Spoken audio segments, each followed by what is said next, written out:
할렐루야. 예. 참 이렇게 얼굴 뵙기 힘든데 얼굴 그래도 소수지만 뵐 수 있어서 너무너무 반갑고 좋습니다. 그리고 또 이렇게 인터넷을 통해서라도 저는 못 보지만은 또 성도님들을 또 만나 뵐 수 있으니까 그래도 자, 어떻게든 이렇게 예배가 진행될 수 있는 것도 감사하죠. 자, 오늘 거룩한 주일을 맞이해서 주신 말씀을 통하여 은혜 받고 또한 다시 한번 힘을 얻어서 살아가는 모든 성도님들 되시기를 간절히 바라겠습니다. 오늘이 벌써 11월 마지막 주일입니다. 이제 아침 저녁으로 쌀쌀해요. 전 LA가 이렇게 추운 줄 이제 좀 겪고 있는데, 그리고 이제 2020년 이제 한 달밖에 남지를 않았습니다. 오늘 11월 마지막 주일에 함께 살펴볼 말씀은 세례입니다. 세례. 제목도 세례인데 심플하죠. 세례 그러면은 여러분들이 다들 아실 거예요.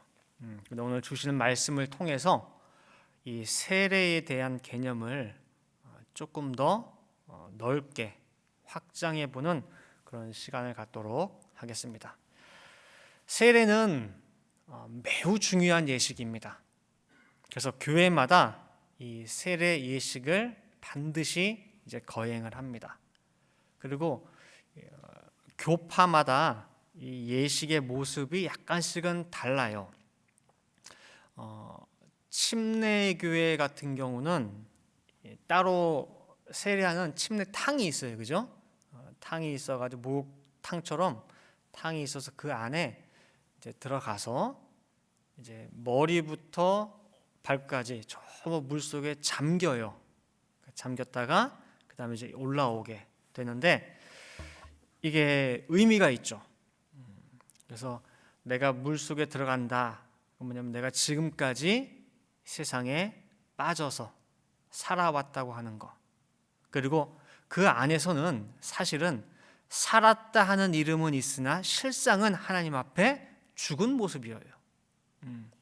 그런 가운데에 내가 은혜로 말미암아 물 위로 올라왔다고 하는 것, 즉 세상으로부터의 벗어남이요 또 하나님 앞에 거듭남의 의미를 지니고 있습니다. 이러한 세례 예식은 신약에 와서 등장하게 돼요. 세례 요한이 요단강에서 세례를 베풀면서 그리고 이 세례라고 하는 의식이 이제 시작되고 등장하기 시작한 거란 말이에요. 그러면 구약에는 세례 요한이 세례 베풀기 전에 구약에는 세례가 있었을까요, 없었을까요? 구약에는 세례가 있었을까? 라고 할 때에 오늘 본문 말씀을 보면은 구약에서도 분명히 세례가 있었다는 거예요. 자, 오늘 본문 다시 한번 볼게요. 고린도전서 10장 1절 2절 말씀 보시면은 형제들아 너희가 알지 못하기를 내가 원치 아니하노니 우리 조상들이 다 구름 아래 있고 바다 가운데로 지나며 모세에게 속하여 다 구름과 바다에서 세례를 받고 라고 말씀하고 있어요. 사도 바울은 구약을 볼 때에 그 안에 세례라고 하는 말은 한마디도 등장하지 않지만 이스라엘 백성들이 세례받는 장엄한 장면을 목격하고 지금 증거하고 있는 거예요. 어디서 했느냐? 홍해 바다에서. 그래서 오늘 첫 번째로 홍해 바다에서의 세례를 살펴보겠습니다. 홍해 바다에서의 세례. 요즘 젊은 청년들은 잘 모를 텐데 고전 영화 중에 10개라고 하는 영화가 있죠. 10개.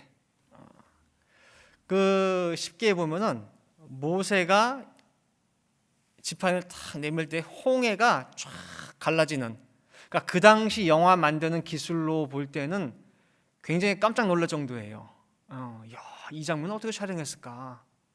요즘이야 이 CG가 발달해가지고 얼마든지 가능하지만은 그때 그 장면 연출하는 게 쉽지는 않거든요. 그래서 다들 그러니까 성경에 나오는 홍해의 기적을 간접적으로나마 체험할 수 있는 좋은 계기가 됐죠. 그 웅장하고 그 장엄하게 펼쳐지는 그 장면, 기적 중에 기적입니다.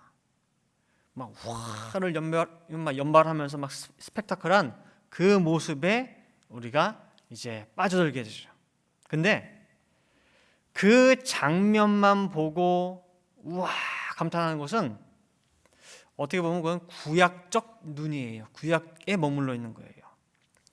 구약의 눈을 가지고 보면은요, 홍해 바다에 길이 생겨서 200만 명의 백성들이 건너는 것밖에는 안 보여요.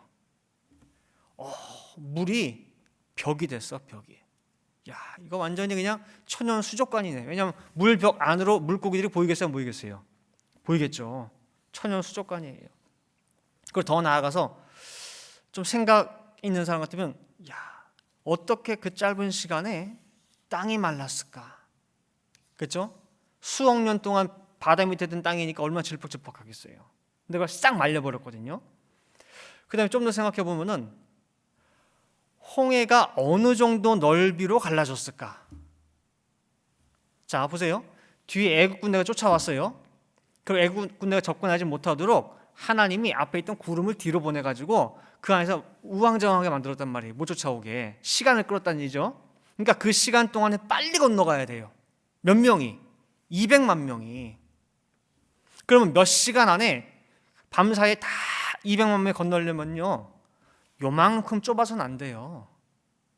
자, 백렬횡대라고 해요. 백렬횡대. 지금 우리 본당에 제가 해보니까 50명 못 써요. 한 30명, 25명 쓸까? 옆으로 횡대로. 그럼 본당 2배로 해도 한 100명 쓸까? 100명 횡대로 서도 뒤로 줄이 몇 줄이에요? 2만 줄이에요. 2만 줄. 줄이 만 줄이에요. 2만. 200명씩 서도 뒤로 만 줄이고. 하다못해 1000명씩 쓰면 뭐예요? 그 뒤로 2000줄이에요. 그러니까 폭이 웬만큼 넓지 않아서는 그 몇 시간 안에 200만 명이 못 갑니다. 홍해바다 갈라진 게 그 쉽게 영화에 나오듯이요, 좁게 갈라진 게 아니에요. 그렇게 건넜으면 애국 군대한테 다 잡혀요. 자, 이렇게 생각해 보니까 뭐예요? 이야, 그렇게 넓게 만드시고 그 넓은 땅을 마른 땅 만드시고, 하나님 능력이 대단하죠. 모든 이들이 우와 그냥 기적의 현장에 도취돼 가지고 그것만 보고 있어요. 근데 그 속에서 사도 바울은 뭘 봤느냐? 야, 이 백성들이 지금 홍해에서 세례받고 있구나. 보는 관점이 달라요. 이게 바로 신약적 눈이에요. 대단한 영적 통찰력이 아닐 수가 없습니다. 그렇다면 어떻게 해서 홍해를 건넌 것이 세례가 되느냐? 엄밀히 말하면 우리가 알고 있는 그 세례 예식과는 좀 거리가 멀어요.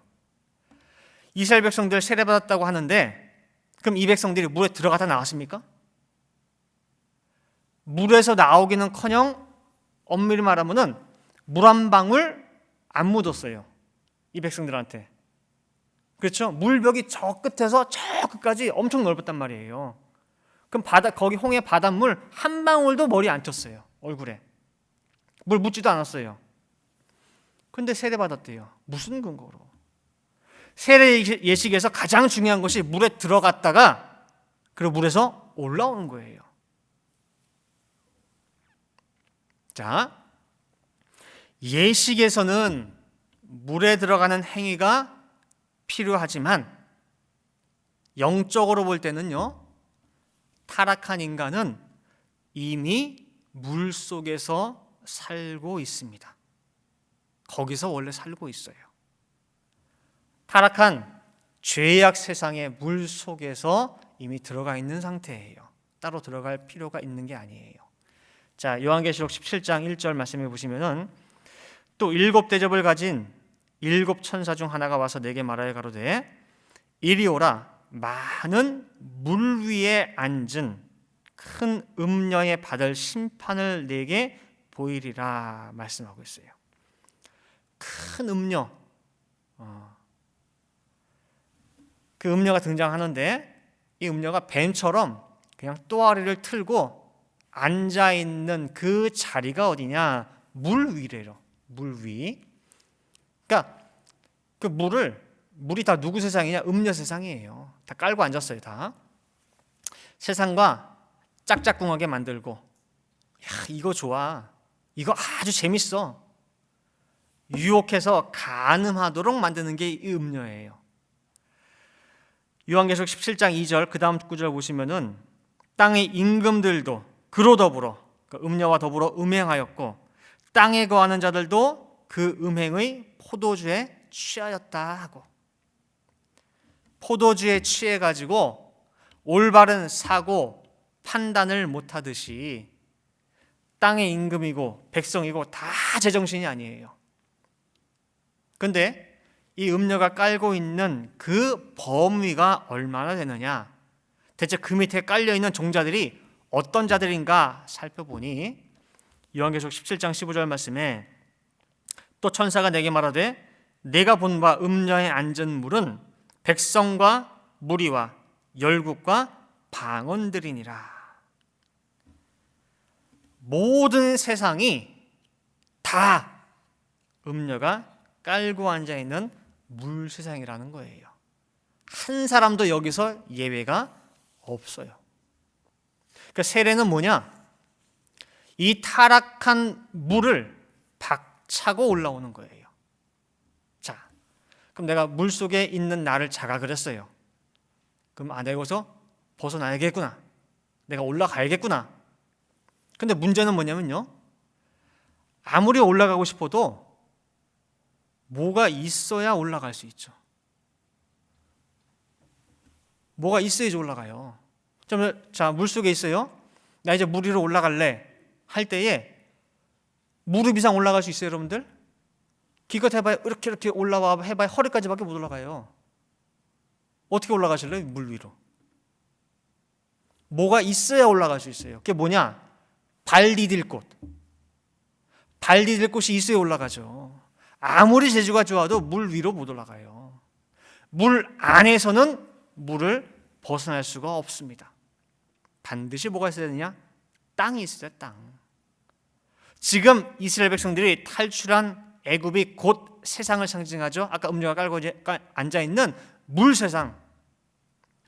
그 세상에서 430년간을 이게 다인 줄 알고, 이게 최고인 줄 알고, 그리고 여기서 성공하고 보란듯이 사는 것이 최고의 행복인 줄 알고 그렇게 흠뻑 젖어서 살아왔어요. 그런데 위를 바라보는 가운데에 이게 다가 아니구나, 이게 보이는 세상이 전부가 아니구나, 이거 심지어는 이거 가짜구나, 이거 물 밖으로 박차고 올라가는 것, 믿음으로 마른 땅을 밟고 물에서 올라가는 것, 그게 바로 뭐예요? 그게 세례예요. 그래서 홍해의 마른 땅을 밟고 올라간 것을 사도 바울은 세례라고 말한 거예요. 물 한 방울 안 튀겼지만은. 여러분 가만히 생각해 보세요. 영화 그 10계에서 모세가 지팡이 내밀어서 바다가 갈라지고 가운데 마른 땅이 펼쳐졌죠. 눈에 보이죠? 거기 걸어가는데 믿음이 필요할까요? 분명히 내 눈에 빤히 길이 보이는데 무슨 믿음이 필요합니까? 그냥 걸어 들어가면 되지. 근데 홍해 건넌 것을 히브리 기자는 믿음으로라고 말씀하고 있어요. 히브리서 11장 29절 말씀 보시면은요, 믿음으로 저희가 홍해를 육지같이 건넜으나 그래요. 애굽 사람들은 이것을 시험하다가 빠져 죽었으며. 홍해를 건너는데 믿음으로 건넜대요. 믿음으로. 구약적인 개념으로 읽으면 도저히 이해가 안 되는 말이에요. 우리 생각에는 아까 제가 말씀드린 대로 넓게 열렸어요. 홍해 바다가. 가운데 뭐 밤새 말리셔가지고 마른 땅이 있어요. 그 저벅저벅 밟고 건너는데 그걸 믿음으로 건넜다고 하는 것이 이해가 안 될 수 있어요. 자, 그럼 이해를 돕기 위해서 마태복음 14장 28절 29절 말씀 보시면은 베드로가 대답하여 가로되 주여 만일 주시어든 나를 명하사 물 위로 오라 하소서 한데 오라 하시니 베드로가 배에서 내려 물 위로 걸어서 예수께로 가되 그랬어요. 자, 지금 예수님께서 물 위로 걸어가시는 모습을 보면서 베드로가 저도 명하사 걷게 하소서. 그래서 오라 그랬죠. 그때 베드로가 배에서 뛰쳐내려 예수님을 향해서 물 위를 걸어갔습니다. 제가 예전에도 아마 이 질문 드렸을 거예요. 물 위를 걸어가는 베드로 차박차박 걸어가겠죠? 베드로 발에 물이 묻었을까요? 안 묻었을까요? 베드로 발에, 베드로 그 신발에 물이 묻었을까요? 안 묻었을까요? 예? 레이첼이가 고개 흔드는데 약간은 묻지 않았을까요? 한 방울이라도? 제가 드린 이 질문에 구약의 눈, 구약의 사고를 가지고 있으면 이거 고민합니다. 물이 묻었을까? 발바닥 묻었을까? 아니면 위에 양말도 젖었을까? 양말 안 신었겠지만은 구약적 사고를 가지고 있으면 이거 고민해요. 목사님 왜 저 질문했을까? 그런데 지금 우리 눈에는 베드로가 물을 밟고 가는 게 아니라 마른 땅 밟고 가는 것이 보여야 돼요. 물 밟고 가는 게 아니에요. 마른 땅 밟고 가는 거예요. 이스라엘 백성이 믿음으로 홍해의 마른 땅을 밟았듯이 믿음으로 베드로도 물 위에 마른 땅을 밟은 거예요. 그래서 이 또한 믿음과 관계된 것이라는 것이 다음 9절에 나와요. 마태복음 14장 30절 31절 이어서 보시면요. 바람을 보고 무서워 빠져가는지라 소리질러 가로되 주여 나를 구원하소서 하니 예수께서 즉시 손을 내밀어 저를 붙잡으시며 가라사대 믿음이 적은 자여 왜 의심하였느냐 그랬어요. 언제 이것이 물이고 언제 이것이 마른 땅이 됐느냐? 믿음이 있느냐 없느냐 따라 달라지는 거예요. 믿음이 있을 때는 물이 아니라 뭐예요? 마른 땅이에요. 믿음이 없어지는 순간 마른 땅이 뭘로 돼요? 물이 돼요. 베드로 속에 믿음이 사라지는 순간 땅이 사라지고 다시 물 속으로 빽한 거예요. 이걸 모르고 물이 튀었을까 안 튀었을까? 알고 보면은요, 이거는 질문거리도 안 되는 거예요. 그거 가지고 이게 많이 저거 많이 얘기하는 거는 구약 차원이에요. 홍해 바다에서의 세례는요, 그래서 믿음으로 마른 땅을 밟음으로 받을 수가 있습니다. 지금 여러분들이 예배드리는 가운데 말씀 듣는 것도 왜 받느냐? 이 말씀이 믿어지거든. 그리고 그 믿음으로 세상 바다 속에서 우리 또한 뭘 밟고 있는 중이냐? 마른 땅을 밟고 그 다음에 홍해를 건너는 가운데에 세상과 이별하고 하나님의 예비해 놓으신 가나안 땅을 향해서 나아가는 중이라는 거예요. 아시겠죠? 자, 그러면은 이스라엘 백성들이 홍해에서 세례받고 그 다음에 또 언제 받았습니까? 더 나아가서 얼마나 자주 받았습니까? 할 때에 기억하시는 분들은 아실 거예요. 또 언제 받았죠? 바다에서 세례받고 그 다음에 구름에서 받았습니다. 두 번째는 광야 구름 아래에서 세례를 받았습니다. 얼마나 자주 받았느냐? 40년 내내. 자, 오늘 본문 보세요. 다시 한번 보시면은 고린도전서 10장 1절 2절에 형제들아 너희가 알지 못하길 내가 원치 않으니 우리 조상들이 다 구름 아래 있고 바다 가운데로 지나며 모세에게 속하여 다 구름과 바다에서 세례를 받고 그랬죠. 아까 살펴본 것은 바다에서 받은 세례를 말씀드리는 거고, 지금 두 번째는 뭐예요? 구름 아래에서도 세례를 받았다는 거예요. 구름은 두 번째 진치인 에담에서부터 함께 했습니다.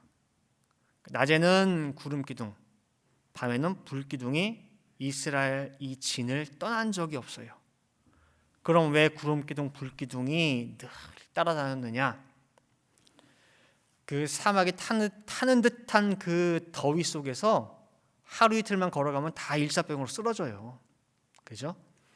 그래서 구름 기둥이 쫙 편 가운데 뭐예요? 시원하게 해줘요, 백성들을. 일단 밤에는 심지어 영하까지 떨어져요. 사막 기후라서. 추위를 춥지 않도록, 그죠? 난로같이 불기둥이 다 따뜻하게 뭐예요? 데펴주는 거예요.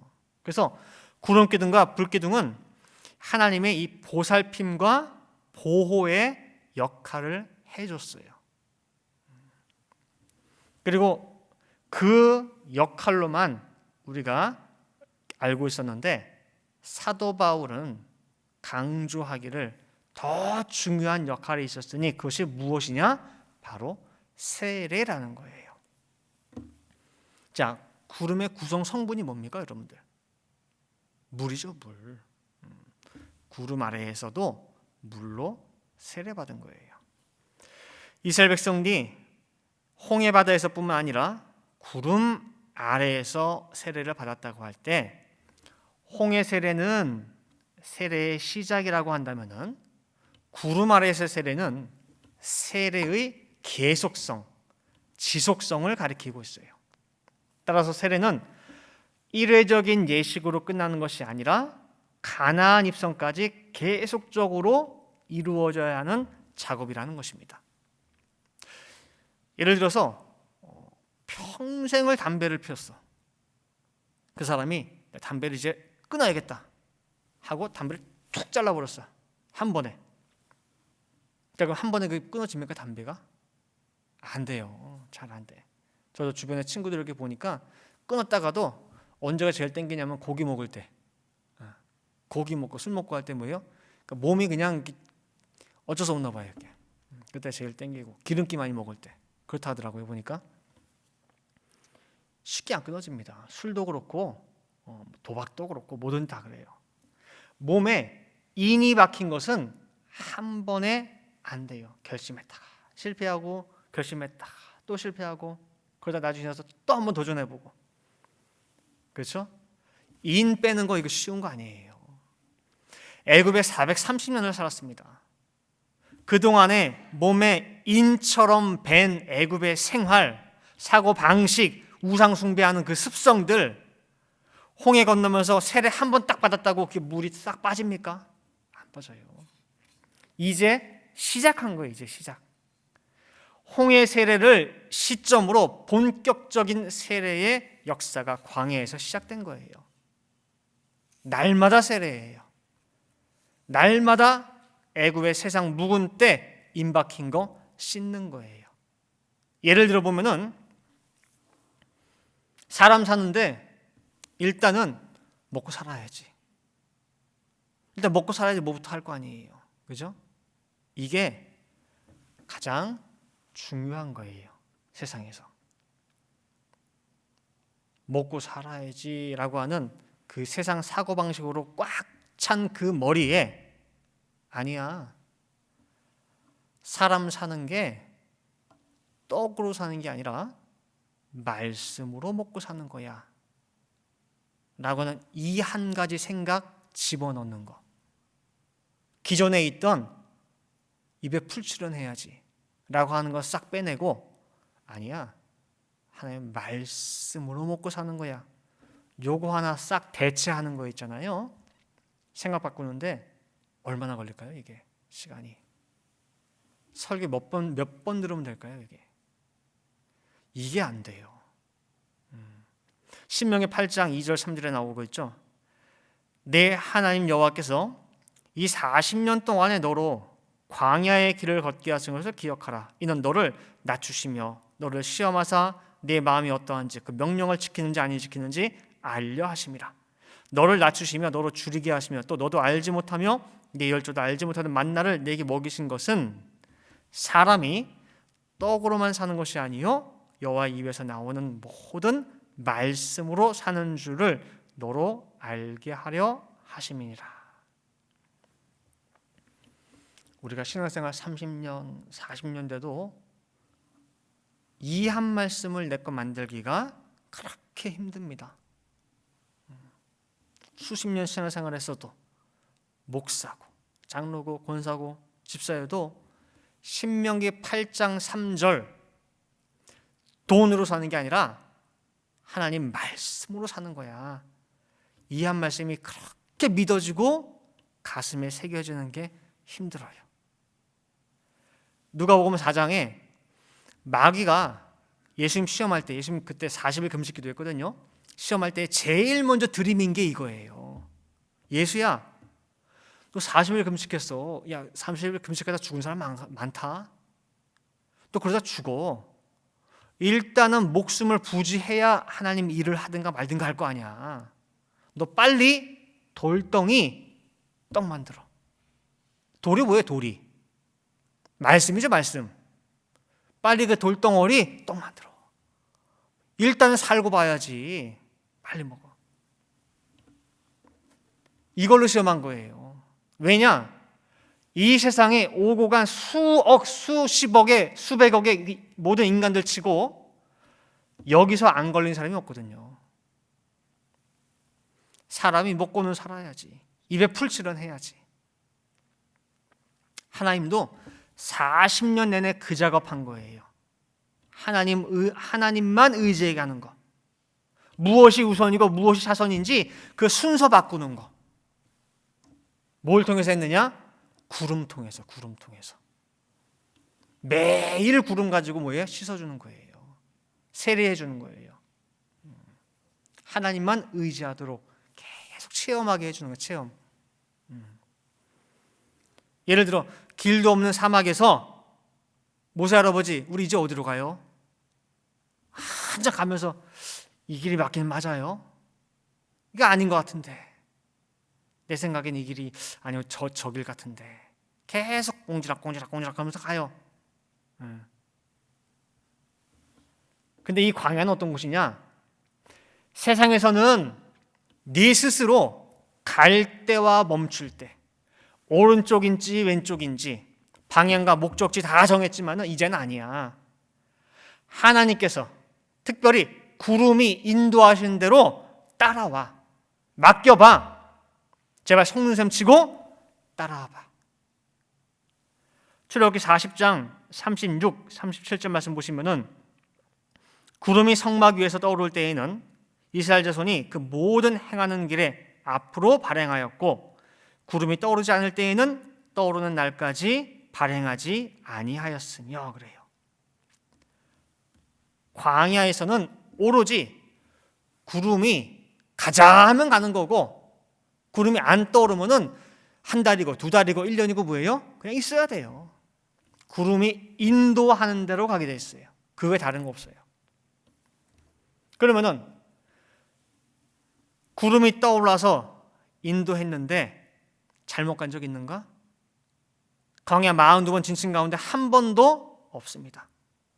늦는 것 같아도 그게 제일 빠른 길이었고 돌아가는 것 같아도 그게 제일 최선의 길이었어요. 정확한 때와 정확한 길을 통해서 정확한 목적지에 도착을 해왔어요. 그러는 가운데에 사람 살 수 없는 이 사막에서도 구름만 따라가면 살 수 있구나. 구름만 의지하면은 내가 걱정할 것이 없겠구나. 이 생각이 들어요. 이게 뭐예요? 세례예요. 내 지식, 경험, 재주 총동원해야 살아남는다는 그 세상 가치관이 구름만 따라가면은 아무 문제가 없구나, 걱정 없구나. 지금까지 인도하신 하나님께서 앞으로 내 남은 인생, 심지어 그 이후의 모든 것도 믿고 맡기면 책임지시겠구나 하는 가운데에 마음속에 뭐가 찾아오느냐? 평안이 찾아와요. 그전에는 내가 하려고 하다 보니까 다 계획 세워야 되고 될까 안 될까 고민하고 걱정하고 그러거든요. 근데 이제는 구름이에요, 구름. 그냥 따라가면 되겠구나. 이렇게 생각이 바뀌었죠? 뭐예요? 세례의 결과예요. 씻겨졌어요. 그리고 새로운 것으로 바뀌었어요. 계시록 14장 4절에 보면은 시온산에 14만 4천 명이 시온산 꼭대기에 서 있습니다. 그 14만 4천의 특징 중에 하나가 뭐냐? 어린 양이 어디로 인도하든지 뭐한 자들이에요? 따라가는 자들이에요. 어린 양을 절대적으로 신뢰를 해요. 마치 이스라엘 백성들이 광야에서 구름이 어디로 인도하든지 따라갔듯이 구름 아래에서의 세례가 있어요. 자, 이제 결론 맺도록 하겠습니다. 여러분들 세례 받으셨죠? 그렇죠? 자, 그럼 계속해서 세례 받고 있습니까? 세례 받고 있죠. 네. 오늘 본문 고린도전서 10장 볼 때에 그 나라 갈 때까지 계속해서 받는 것이 이 세례입니다. 손발 매일같이 씻듯이 그 영혼의 씻김, 영혼의 세례 잊지 말고 꼭 하셔야 돼요. 지금 코로나 시대에 위생이 다들 민감해지셔가지고 예전보다 손 씻는 횟수가 아주 잦아졌어요. 조금만 하면 씻고 뭐 안 씻고. 영적 세계도 마찬가지예요. 세상에 나가가지고요, 잠깐 귀 빌려주고 살짝만 어울리다 왔는데도 불구하고 이 때가 묻는 속도가 우리 상상 이상으로 빠르고 강력합니다. 노아 때에 죄악이 그냥 찰찰 넘쳤다고 했듯이 지금 우리가 살아가는 세상이 그렇습니다. 찰찰 넘쳐 있어요. 그래서 더 자주 씻어줘야 돼요. 지금도 우리가 예배를 통해서 신령한 세례를 받고 있는 중이에요.